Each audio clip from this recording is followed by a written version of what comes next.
পোড়াও মনের বাসনা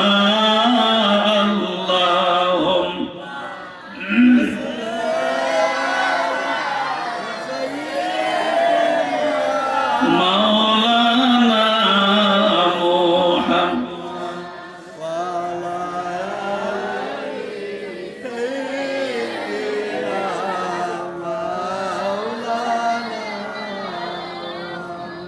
জোরে কোন আমিন, একটু মহব্বতে আরো জোরে। আল্লাহ যেন আজকের মাহফিল কবুল করে, বলেন আমি। আমার ভাই আলী হোসেন আমার কাছে লম্বা এক লিস্ট দিছে, কিন্তু আমার সময় নেই আপনাদের কাছে এই বিষয়ে কথা বলে, সরাসরি আলোচনায় চলে যায়। আল্লাহর নবী মদিনার মসজিদে নববীর ভিতরে ইমামতি করতেন। জোরে কোন কি করতেন? ইমামতি করতেন। ওনার পেছনে হাজার হাজার অসংখ্য সাহাবী কেরাম আজমাইন রাদিয়াল্লাহু আনহুম নামাজ পড়তেন। খুব খেয়াল, আমি আবারও বলছি, আমার দিকে খেয়াল করেন। পরিবেশ আগের চেয়ে অনেক সুন্দর, এখন কোনো আগের মতন গাছ নাই, শুধু একটা গাছই আছে নাকি? আর কোনো গাছ নাই। আগে তো গাছের কারণে প্যান্ডেল করতো, ডেকোরেটরের কষ্ট হয়েছে। এখন তো আলহামদুলিল্লাহ মাহফিলের পরিবেশ খুবই সুন্দর। শুকরিয়া আদায় করবেন না? আলহামদুলিল্লাহ, আরো জোরে আলহামদুলিল্লাহ। আল্লাহ যেন মাদ্রাসাটা কিয়ামত পর্যন্ত কবুল করেন, আমিন, বলেন আমিন, আমিন। আমার চাচা মরহুম নুর ইসলাম মেম্বার সাহেব সহ এই গ্রামে যারা এই মাদ্রাসার জন্য কষ্ট করে চলে গেছেন, আল্লাহ যেন তাদেরকে জান্নাতের মেহমান বানায় দেন। এইরকম মানুষ যারা আছে জীবিত, আপনারা যারা আছেন, আল্লাহ আপনাদের খেদমত গুলো যেন কবুল করেন, আমিন, জোরে কোন আমিন। কি যে বলছিলাম, নবীজি নামাজ পড়াইতেন। কি পড়াইতেন?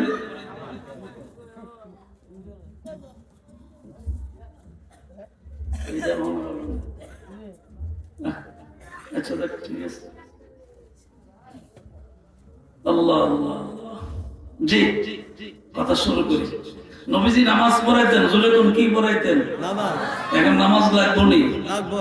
কে দেশে তো অসংখ্য পীরের ভিতরে বন্ড পীর আছে, এর কাছে মুড়ি দিলে নামাজ পড়ানো যায় না। কথা বলে আমাদের কাছে তো মুড়ি দিলে নামাজ পড়ানো লাগে দূর।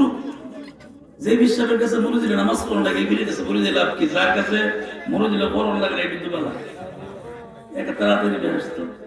কথা বলে আল্লাহ নবী নামাজ পড়ছেনি? নামাজ পড়াইছেনি? আল্লাহ নবী দীর্ঘদিন পর্যন্ত মসজিদে নববীর ইমামতি করলেন। পেছন দিক দেওয়া অসংখ্য সাহাবী নবীর পেছনে নামাজ আদায় করলেন। মুখলেসুর রহমান মান্নানী যখন কোটি চৌমুনি কেন্দ্রীয় মসজিদে জুমার নামাজ পড়ায়, নিয়ত করে যখন মান্নানী দাঁড়ায়, সামনের দিকে দেখে, পেছন দিকে দেখার ক্ষমতা নাই। আমি দাঁড়াইলে নিউজবেন পেছন দিকে কইতে দিকে ডাইছে, আমরা ইমাম সাহেব কইতে রে। আল্লাহ নবী নামাজের নিয়ত করলেন, পেছন দিক দিয়া হাজার হাজার সাহাবীরা নবীজির পেছনে নামাজ পড়লেন। আল্লাহ পাক নবীজির নজর এইভাবে করে দিলেন, বরকতের নজর এইভাবে বাড়ায় দিলেন, চোখের জ্যোতি এইভাবে বাড়ায় দিলেন। আল্লাহ নবী সামনে যতটুক দেখতেন, সমান সমান পেছন দিকে ততটুক দেখতেন। এত আস্তে সুবহানাল্লাহ। প্রধান বক্তা তো রয়েছে, আরো জোরে আরো জোরে। আল্লাহ নবী সামনে যতটুক দেখতেন, পেছন দিক দিয়ে সমান অতটুক দেখতেন, ডান পাশে এতটুক দেখতেন, বাম পাশে এতটুক দেখতেন। আল্লাহ নবীর চোখের যদি আল্লাহ পাক এমন দান করেছে যে চোখের যুগে পৃথিবীর অন্য কাউকে আল্লাহ দান করে নাই। আরো জোরে কোন সুবহানাল্লাহ। একেবারে সংক্ষিপ্ত ওয়াজ, খুতবা পড়ি নেই, কিছু নেই, ডাইরেক্ট। আল্লাহর নবী নামাজ পড়তে আরম্ভ করলেন, নামাজের ইমামতি করে, তেলাওয়াত করে নামাজ পড়ে।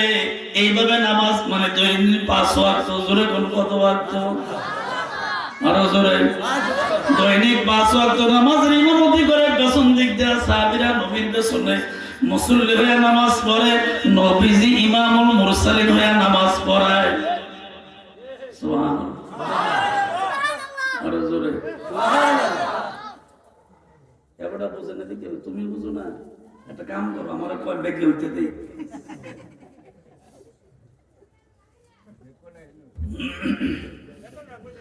আল্লাহর নবী নামাজ শুরু করলেন, নামাজ শেষের পরে আসসালামু আলাইকুম ওয়া রাহমাতুল্লাহ, আসসালামু আলাইকুম ওয়া রাহমাতুল্লাহ, দুই সালামের ভিতরে নামাজ শেষ হয়ে গেল। নামাজ কমপ্লিট হওয়ার পরে সাহাবীদের সঙ্গে কথা বললেন। হঠাৎ করে আল্লাহ শ্রেষ্ঠ পয়গম্বর ডাক দেয়া গো, ও আল্লাহর গোলাম, ও আল্লাহর বান্দারা শোনো, আমি তো নামাজের ইমামতি করে নামাজগুলা পড়াই, মসজিদের ভিতরে নামাজও পড়ি, ঘরের ভিতরে সুন্নত পড়ি। আমাদের এলাকার কোন ইমাম সাহেব যদি ঘরে সুন্নত পড়ে, মুসল্লিকে হুজুরত কোন আসিল কই কথা কয় না, ফতোয়া দেয়নি।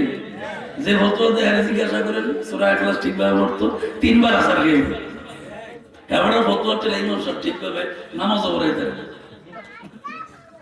আল্লাহ নবী বলেন আযান শোনার পরে ঘরের ভিতরে সুন্নাত নামাজ পড়ো, তারপর ফরজ টাকা ইমামের বসন আদায় করো, ঘরকে কবর বানাও না। নবী ১৫০০ বছর আগে নবীজি আমাদেরকে বইলা গেছেন ঘরকে কবর বানাও না। এর অর্থ হইল সুন্নাত নামাজ দেয়া, জিকির আজকার দেয়া, কোরআন তেলাওয়াত দিয়া ঘরটাকে নূরে আলোকিত করিয়া দাও। ফরজ নামাজটা ইমামের পেছনে গিয়ে সুন্দর করে আদায় করো, মসজিদের মধ্যে বাকি সময়টা বসে বেড়ে তাসবিহগুলো আদায় করো, কর্মের যখন সময় হবে বের হইয়া কর্ম করো। এইভাবে জিন্দেগি যদি তুমি চালায়া কবরে যাইতে পারো, আমি আল্লাহ পাক তোমাকে ওয়াদা দিলাম রে বান্দা, কবর আসতে দেরি হবে, কবর জান্নাতের বাগান বানাইতে দেরি হবে না।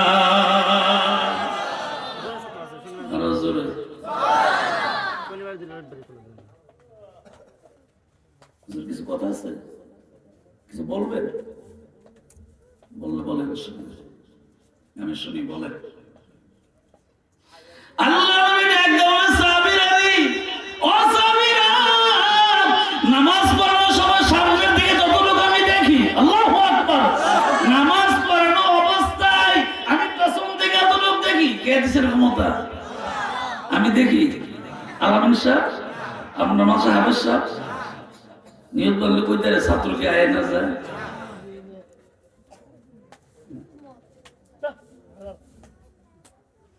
আল্লাহ নবী নামাজের পর ডাক দেওয়া সাহাবীরা রে, তোমরা যে এরকম ভাবে আমার পেছনে নামাজ পড়ো, নামাজ আদায়ের পরে তোমরা মসজিদ নববীর ভিতরে বৈশা বৈশা আমাদের দিকে খেয়াল করো, আমার কথাগুলি শোনো।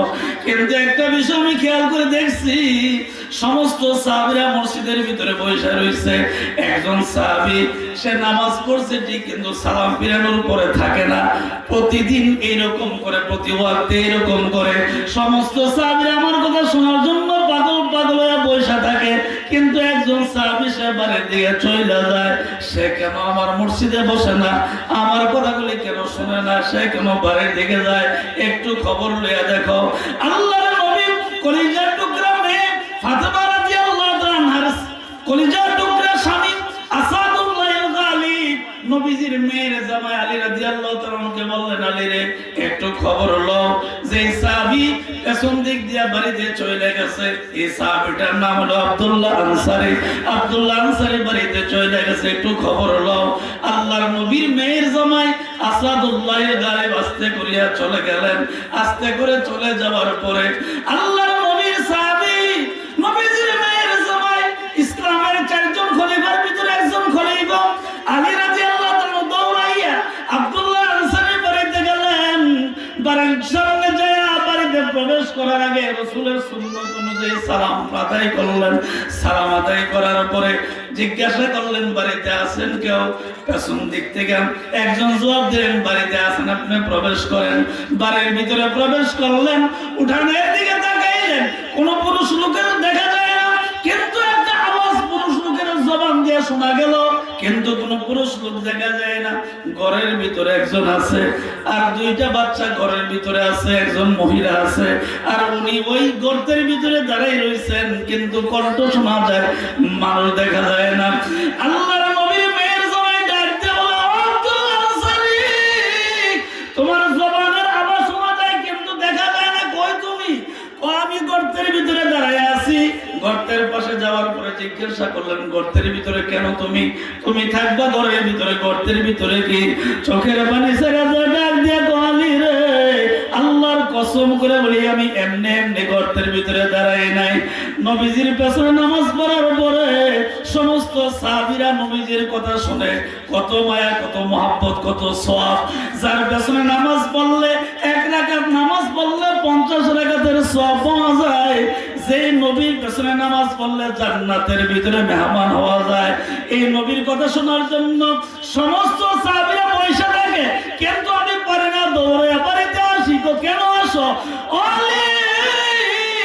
একটা কারণে আসি, আমার বিবির পরনে কোনো কাপড় থাকে না।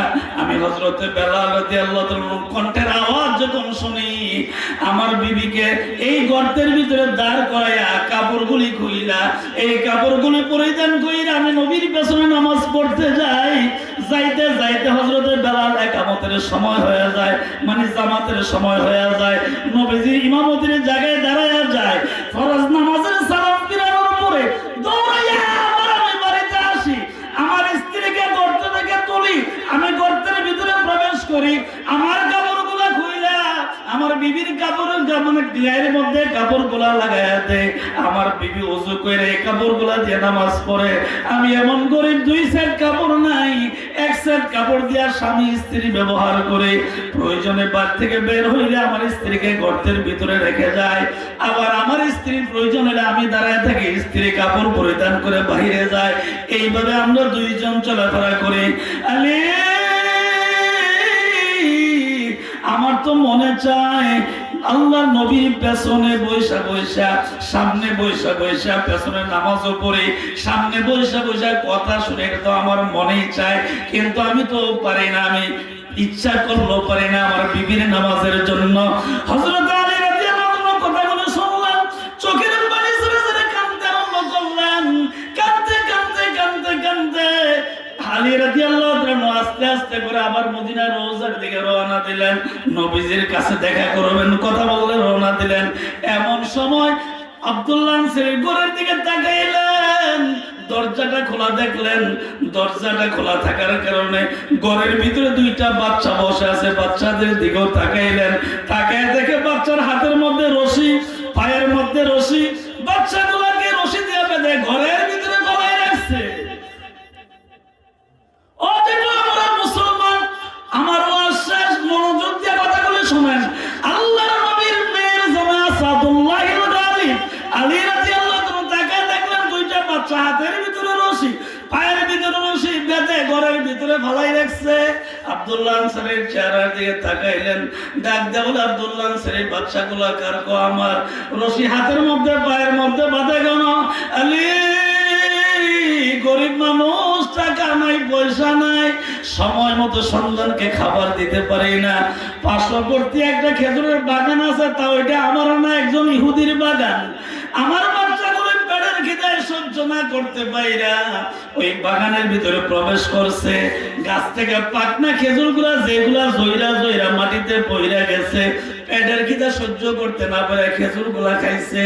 এই খেজুরগুলা খাওয়া অবস্থায় মালিকের, এই বাগানের মালিক দেখছে, দেখে এত গালাগালি করছে, গান মন্দ বলছে। আমি বাবা হিসাবে আমার কলিজার ভিতরে কষ্ট লাগছে, আমার খুব খারাপ লাগছে। এই জন্য আমি রাগ হইয়া বাচ্চাগুলা যাতে বাগানে না যাইতে পারে রশি দিয়া বাইদা ঘরের ভিতরে ফেলে দিয়া রাখছি। যেটা আমরা মানুষের মনে এরকম অভাব আছে নাকি? কথা কয় না। আমার আপনার এত অভাব, এত সমস্যা, হৃদয় বিদারক কথা, কত কষ্ট। আল্লাহর নবীর মেয়ের জামাই এবার বিদায় নিয়ে চলে গেলেন নবীর দরবারে। নবী ডাকতে, আলী রে কেন কাঁদো? কাঁদার তো কোনো কারণ নাই, খবর নেওয়ার জন্য পাঠাইছি, কাঁদবা কেন?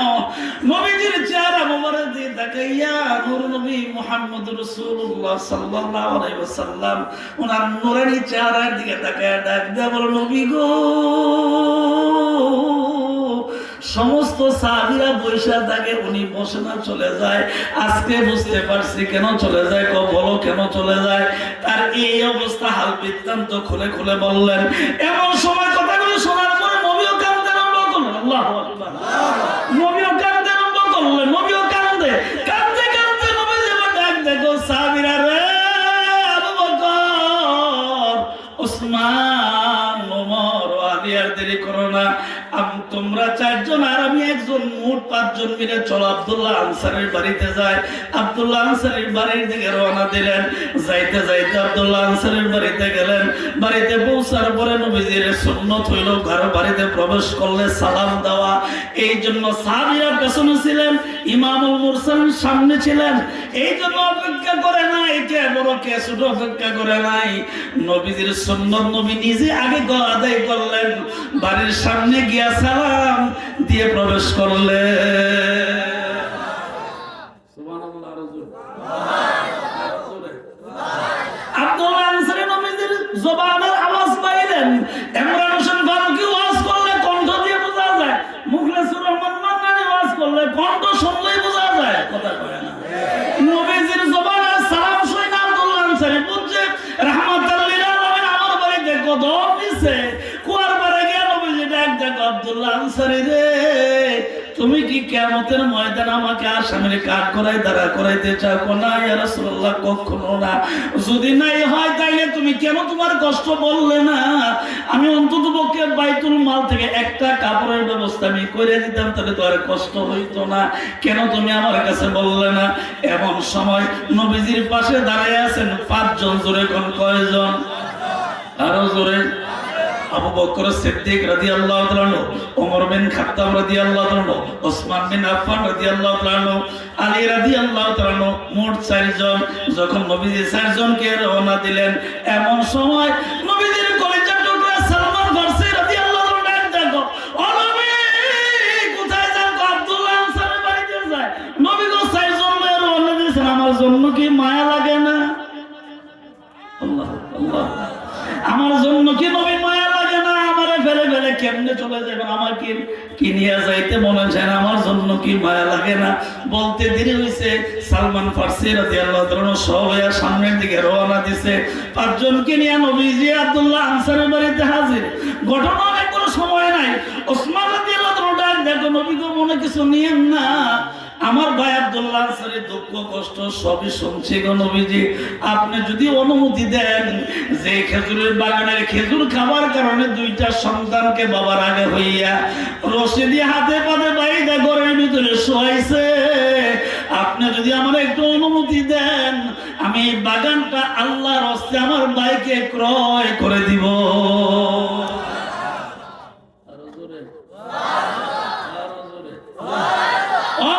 অনুমতি দেন। নবীজি এবার অনুমতি দিলেন। অনুমতি দেওয়ার পরে আল্লাহর নবী অনুমতি দিলেন। দেওয়ার পরে খেজুর বাগানের মালিককে ডাকলেন। খেজুর বাগানের মালিক তো আর মুসলমান না, ইমানদার নয়, সে ইহুদি মানুষ। দৌড়ে আসলেন। এমন সময় নবী এবং সাহাবীদের অবস্থা দেখে বুঝতে পারছে যে বাগানটা কিনবে। আর ওসমান রাদিয়াল্লাহু তাআলা উনি ধনী মানুষ ছিলেন, অনেক বড় ব্যবসায়ী ছিলেন, ধনী ছিলেন। এই জন্য সে বুঝতেই পারছে জায়গা কিনবো, এই জন্য জায়গার দাম বেশি করে চাইছে। ওসমান রাদিয়াল্লাহু তাআলা রাগ হয় নাই, কোনো কিছুই বলে নাই। বলছে কত দাম তুমি বলো, সেটা তোমাকে দিয়ে দেয়। দাম দর ঠিক করে এবার দিয়ে দিছে। দিয়ে দেওয়ার পরে এবার দলিল লাগবে, কারণ আমি দলিল হবে। এমন সময় আল্লাহর নবী ওসমান রাদিয়াল্লাহু তাআলার চেহারা দিয়ে তাকালেন, ওসমান রে বলো কারণ আমি দলিল হবে। আব্দুল্লাহ আনসারীর দিকে তাকায়, নবীজি বারবার 2 জনের চেহারার দিকে তাকায়। আব্দুল্লাহ আনসারী ডাক দেন, নবী গো আমার নামে দলিল করার কোনো প্রয়োজন নাই গো নবীজি, আমার ভাই ওসমান রাদিয়াল্লাহু তাআলা ক্রয় করে দিয়েছে, কিনে দিয়েছে, ওনার নামে দলিল থাক। ওসমান রাদিয়াল্লাহু ডাক দেন, নবী গো আমি তো আমার বাইরে এইভাবে কিনে দেই নাই, আমি আপনাকে বেশি ভালোবাসি, আপনার ভালোবাসায় মত্ত হইয়া আমি আমার ভাইকে জায়গা কিনে দিছি। ইয়া মুহাম্মদ মুস্তাফা নবী শাফায়াতের কান্ডারি, শাফায়াতের মদিনা ওয়ালা, ইয়া মুহাম্মদ মুস্তাফা নবী সাল্লাল্লাহু, ইয়া মুহাম্মদ মুস্তাফা নবী সাল্লাল্লাহু। কেউ বা বলে নবীজি কাবার কাবা, আরে কেউ বা বলে নবীজি বাবারও বাবা, নয় সে কাবা নয় সে বাবা, নূর আল্লাহর, ইয়া মুহাম্মদ মুস্তাফা নবী সাল্লাল্লাহু, ইয়া মুহাম্মদ মুস্তাফা নবী শাফায়াতের মদিনা ওয়ালা ইয়া মুহাম্মদ মুস্তাফা নবী সাল্লাল্লাহু ইয়া মুহাম্মদ মুস্তাফা নবী জবান খুলে কোন মারহাবা আরো জোরে কোন মারহাবা ওসমান রাদিয়াল্লাহু তাআলা হাসি মুখে ডাক দেখো নবী গো যেহেতু আমার ভাইয়ের জন্য কিনে দিছি তাহলে দলিলটা আমার ভাইয়ের নামই হবে ক্রয়টা শেষ হয়ে গেল এমন সময় নবীজি পাঁচজন সাহাবীকে নিয়ে চারজন খলিফা ও সালমান ফারসি রাদিয়াল্লাহু তাআলা সহ পাঁচজন কিনে নবীজি এবার রওনা দিলেন আবার মদিনার ওই মসজিদ নববীর দিকে নবীজি যে জায়গায় থাকেন ওই দিকে আল্লাহর নবী রওনা দিলেন এমন সময় আব্দুল্লাহ আনসারী চোখের পানি ছেড়ে ছেড়ে কান্দে নবী ডাক দেন আব্দুল্লাহ আনসারী রে অভাব যা ছিল তা তো দূর হয়ে গেছে এখন তুমি চোখের পানি ছেড়ে ছেড়ে কেন কান্দো এমন সময় আব্দুল্লাহ আনসারী ডাক দেখো নবী গো আমার প্রাণের নবী আমি তো দুনিয়ার কষ্ট আর দুঃখের জন্য কাঁদি না আপনার মতো রাহমাতাল লিল আলামিন আব্দুল্লাহ আনসারীর বাড়িতে কদম দিবেন আর এখন শুধুমাত্র যে চইলা যাইতেছেন এই জন্য আমার কষ্ট লাগে আপনি নবী যদি আমার বাড়িতে থাকেন আমার বাড়িতে যদি দীর্ঘ সময় পার করেন আমার কলিজায় শান্তি লাগবে আল্লাহ নবী ডাক দেন আব্দুল্লাহ আনসারী রে পরবর্তী নামাজের সময় তো হয়ে যাবে আমি কেমন করে থাকবো আমার তো নামাজ পড়ানো লাগবে ও যেহেতু আমরা এলাকার মুসলমান ভাই বোনেরা মা বোনেরা আপনাদের বিবেকে আছে আমার প্রশ্ন এক ওয়াক্ত নামাজ পড়ে আসলেন আবার আরেক ওয়াক্তের নামাজের জন্য নবীজি আব্দুল্লাহ আনসারীর বাড়ি থেকে চলে গেলেন ও আমার মুসলমান ভাই বোনেরা নামাজের দরকার আছে না না জোরে কোন আছে না না মাদ্রাসার দরকার আছে নি আরো জোরে আমি আমার ব্যস্ততার কারণে এই মাদ্রাসা হওয়ার পর আমি আসতে পারি নাই বারবার চেষ্টা করেছি ছোট মানুষ তারপর আমার ব্যস্ততা বেশি পারি নাই আজকে এই মাদ্রাসা দেখে বড় আনন্দ লাগছে বড় ভালো লাগছে আমি দোয়া করে যাই আমার ভাই আলী হোসেনের সাথে প্রায় সব সময় কথা হয় বিস্তারিত কথা সব সময় আমার সঙ্গে বলেন আমি আমার ভাইয়ের জন্য দোয়া করি এলাকাবাসীর জন্য দোয়া করি কবরে যারা চলে গেছেন সবার জন্যই দোয়া করি তাইলে নামাজের যে রকম দরকার আছে মাদ্রাসা দরকার আছে নি এই সন্তানগুলো আল্লাহর কোরআন পড়ে এই কোরআন যতক্ষণ পর্যন্ত তেলাওয়াত করে এই গ্রামের কবরের আযাব কে maaf করে দেন জোরে কোন কে maaf করে দেন একমাত্র কারণ হইল আল্লাহর কোরআন তেলাওয়াত করা হয় ঠিক কিনা জোরে কোন কথা বলেন ঠিক না বে ঠিক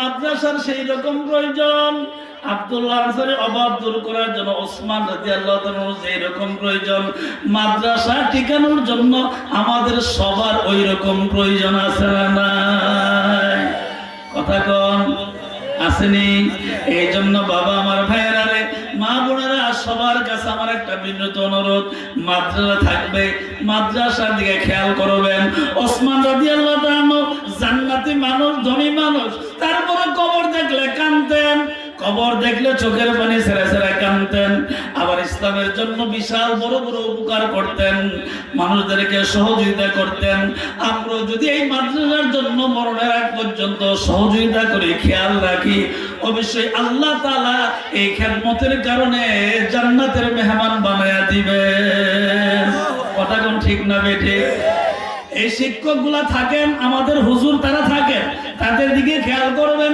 ছাত্ররা পড়ালেখা করে তাদের দিকে খেয়াল করবেন লজিং এর প্রয়োজন খানার প্রয়োজন তাদের দিকে খেয়াল করবেন মনে রাখেন রে ভাই দুনিয়ার সম্পদ দুনিয়ায় রেখে যাওয়া যায় নিয়ে যাও না হেলায় হেলায় কাটাইলা জিন্দেগি হেলায় হেলায় কাটাইলা জিন্দেগি সময় থাকতে না করিলা বন্দেগি আল্লাহ আল্লাহ क्या मुबारक नाम है अल्लाह अल्लाह आशिकों का काम है दुनिया मुसाफिर खाना कब्र आखिर ठिकाना कोई आगे रोना है कोई पाछे रोना कोई आगे रोना है कोई पाछे रोना जिंदगानी मेघेर पानी যাচ্ছে চলে যমুনা টাকা করি সোনার বাণী রইবে পরে দুনিয়া জোরে কোন মারহাবা আরো জোরে কোন মারহাবা আব্দুল্লাহ আনসারী কষ্ট দেইকা ওসমান রাদিয়াল্লাহু তাআলা সমস্ত বাগানটা কিনে দিছে, তাহলে আমরা কি পারবো না মাদ্রাসায় সহযোগিতা করতে? কথা বলেন, পারবো না? আমরা মাদ্রাসায় কি সহযোগিতা করতে পারবো না? তাইলে মরণের আগ পর্যন্ত যতদিন বেঁচে থাকি মাদ্রাসা দিকে খেয়াল রাখবো। আমরা সবাই মাদ্রাসার দিকে খেয়াল রাখবো, শিক্ষক ছাত্র দিকে খেয়াল রাখবো। লাভ হবে, দুনিয়া তো কল্যাণ হবে, পরকালে কবরের আযাব মাফ করে দেওয়া হবে। কথা কোন ঠিক না বেঠি? এই মাদ্রাসার দিকে সবসময় খেয়াল রাখবেন। কে কে রাজি আছেন হাত তোলেন। কে কে রাজি? মাদ্রাসা দিয়ে খেয়াল রাখবেন। আমার চাচা নুরুল ইসলাম মেম্বার সাহেব দুনিয়া থেকে চলে গেছেন। এই গ্রামের অনেক মানুষ চলে গেছেন। কিছুদিন আগে ক্যাশিয়ার সাহেব চলে গেছেন, জানাজার নামাজ আমি আসছিলাম। এইভাবে সবাই আমরা চলে যাব। মসজিদ মাদ্রাসার খেদমত করে গেলে পরকালে আল্লাহ তাআলা আমাদের জন্য জান্নাতের মেহমান বানায় দিবেন। জোরে কোন আমিন। আরো জোরে। আমি শুনতে পারছি অনেক মেহমানরা তো আসছেন, এলাকার অনেক মানুষ আসছেন, অনেকে অনেক কিছু দান করছেন। গত বছর কালেকশন করা হয়েছে, তো আজকে আমাকে বলা হয়েছে কালেকশন করার জন্য। তো এখন আমার বলছিল তো দরকার নাই। তারপরে কিন্তু আমার জানা মতে অনেক মেহমানরা মাহফিলে কিছু দান করার জন্য পকেটে টাকা নিয়ে আইছে। আছে নেই? আছে। তাহলে আমি যদি আপনাদের কাছে না চাই তো দিব ওইটা কার কাছে দেওয়া যাবো? তো এই জন্য আমি আপনাদের কাছে বলো, আমি বলছি আমার ওয়াজ একেবারে সংক্ষিপ্ত। এরকম কেউ কে আছেন যে আল্লাহর হস্তে মাদ্রাসার জন্য আল্লাহর হস্তে 10,000 টাকা দান করবেন? এরকম কেউ আছেন? কেউ আছেন? একটু কষ্ট করে বলেন। হ্যাঁ, মারহাবা, জোরে কোন। এই সবুজ পতাকার জন্য যারা যুদ্ধ করছেন, কষ্ট করছেন, এই রকম ব্যক্তি আমাদের একজন বীর মুক্তিযোদ্ধা ফরিদ সাহেব এই মাদ্রাসার নবীর ঘরে এক আল্লাহর হস্তে মন থেকে 10,000 টাকা দান করবেন। মারহাবা, জোরে কোন। আরো জোরে। দানকারীদের মাতা পিতা সুখে রাখো কবরে, নূরের টুপি পরাইয়া উঠায় কাল হাসরে। কত টাকা কত পয়সা ও কারণে চলে যায়, আল্লাহর নবীর ঘরে দান করিলে আখেরাতে পাওয়া যায়। জোরে কোন আমিন। আর কে আছে? 10,000 টাকা চাওয়া মাত্রই আমাদের মুরব্বি বীর মুক্তিযোদ্ধা ফরিদ সাহেব 10,000 টাকা দিয়ে দিয়েছে। আর এরকম কেউ আছেন যে আল্লাহর হস্তে? আমি জানি অনেক মেহমানরা, অনেক এলাকার মানুষরা, এই গ্রামের মানুষ, এলাকার মানুষরা কিছু নিয়ে আসছেন মাহফিলে দান করার জন্য। কারণ জানে গত বছর মান্নানি কালেকশন করছে, এবারও করবো। তো এই যে নিয়ে আইছে, আমি না চাইলে দিবেন কার কাছে?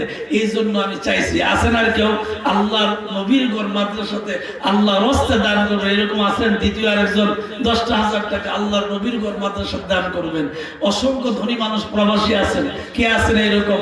হ্যাঁ, আল্লাহর নবীর ঘর মাদ্রাসায় 10,000 টাকা দান করবেন। আল্লাহ পাক কবুল করুন। জোরে কোন আমিন। দানকারীদের মাতা পিতা সুখে রাখো কবরে, নূরের টুপি পরাইয়া উঠায় কাল হাসরে। কত টাকা কত পয়সা ও কারণে চলে যায়, নবীর ঘরে দান করিলে আখেরাতে পাওয়া যায়। জোরে কোন আমিন। আছেন? তাড়াতাড়ি। এই যে বক্তা চলে আসতেছে, কে আছেন? আর দ্বিতীয় আরেকজন আল্লাহর নবীর ঘর মাদ্রাসা দান করবে। খুব তাড়াতাড়ি। কত? মারহাবা, জোরে কর মারহাবা। আমাদের খুব শ্রদ্ধাভাজন একজন ব্যক্তি এবং আমাকে খুব মায়া করেন জামাল সাহেব, আপনাদেরই খুব কাছের মানুষ, পাশের মানুষ।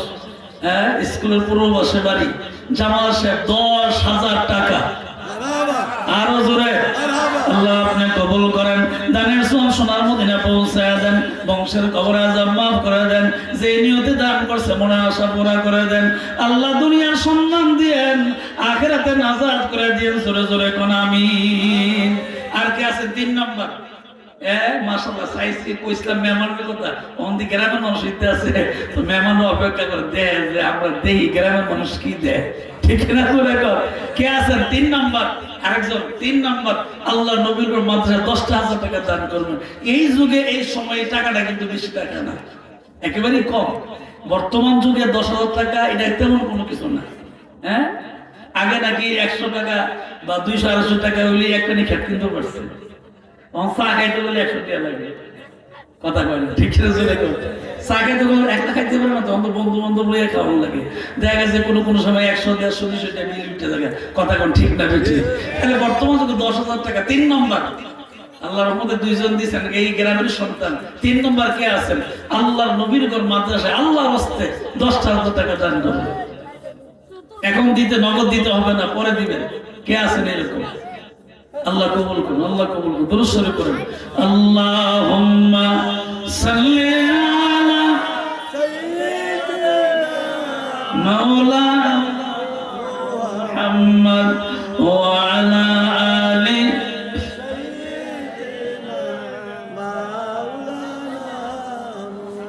জবান খুলে কোন আমিন, আরো জোরে কোন আমিন।